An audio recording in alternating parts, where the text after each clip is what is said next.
नमस्कार स्वागत करुछि आज मुख्य गुरुत्वपूर्ण खबर को आपण मानकु एबे आमर हस्तगत होइतिबा खबर रही वर्षा संपर्कित पाणीपाग संपर्कित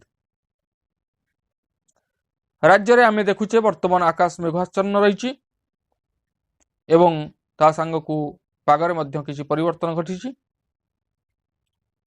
विशेष सूत्ररु जहा जना पड़िछि राज्य रे वर्षार संभावना रही।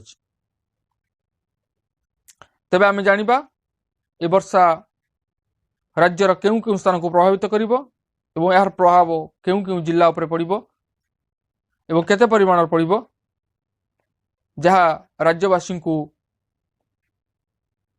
जानिबा निहाती आवश्यक। तेणु आपण मानकु मु ए वीडियो रे संपूर्ण विवरण प्रदान करबी सेबा आपण मान निश्चित वीडियो को प्रथम रु शेष पर्यंत देखिबे। जदि वीडियो भल लागे ते पाखरे थिबा लाल बटन दे निश्चित सब्सक्राइब करिवे एवं पाखरे आस्तुबा बेल आइकन दबा देबे एवं ऊपर आस्तुबा ऑल नोटिफिकेशन पर क्लिक करने को भूलिबेनी जहा फल एभली वीडियो सर्वप्रथम आपण मान निकट में पहुंच पारे। तेबे आसंतु जानिबा आज एही पाणीपाग संपर्कित विशेष गुरुत्वपूर्ण खबर को। 2 दिन प्रबल ताती परे राज्य रे बदलिला पाग। उपकूल और आभ्यंतरीण ओडिशा रे आकाश मेघुआ रहिबा सहित हालुका कुहुड़ी देखा मिली। मेघुआ पाग प्रभाव रे गतकाली रातिर तापमात्रा 2 डिग्री पर्यंत कमिछि। पश्चिमा झड़ प्रभाव रे एभली पाग परिवर्तन होइछि बोली आंचलिक पाणीपाग विभाग पक्षरु सूचना प्रदान करा जायछि।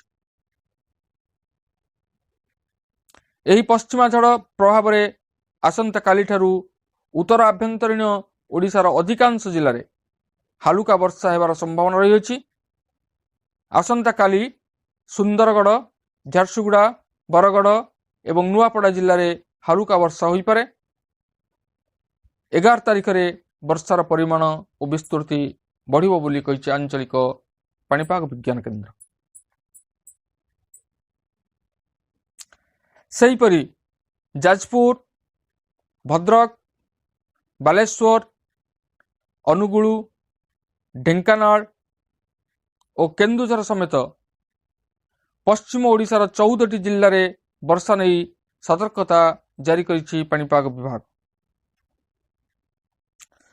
12 तारिख रे उपकूल ओडिशार खोर्धा, कटक, जाजपुर, केन्द्रापड़ा, नयागढ़ समेत 10 जिल्ला रे वर्षा होई पारे। तेबे विशेष गुरुत्वपूर्ण कथा हेउछि वर्तमान मुग बिरी फसल प्राय अमल और पाख समय एवं चाषी माने विशेष भाव रे वर्षार क्षतिग्रस्त हेबे। जदि अत्यधिक वर्षा हुए तेबे ताहा निश्चित चाषी माननकु दुख देबो। तेणु आमे देखुचे आज ठारू आकाश किभली भाव रे मेघुआ रही एवं टिके कोहला पाग मध्य परिवर्तन होइछि। तेबे देखिबा वर्षा किभली भाव रे आसुची। ए थिला वर्षा संपर्कित एक विशेष गुरुत्वपूर्ण सूचना। आज पाए एतिकी पुणी देखा आगामी वीडियो रे। रहुछि धन्यवाद, नमस्कार।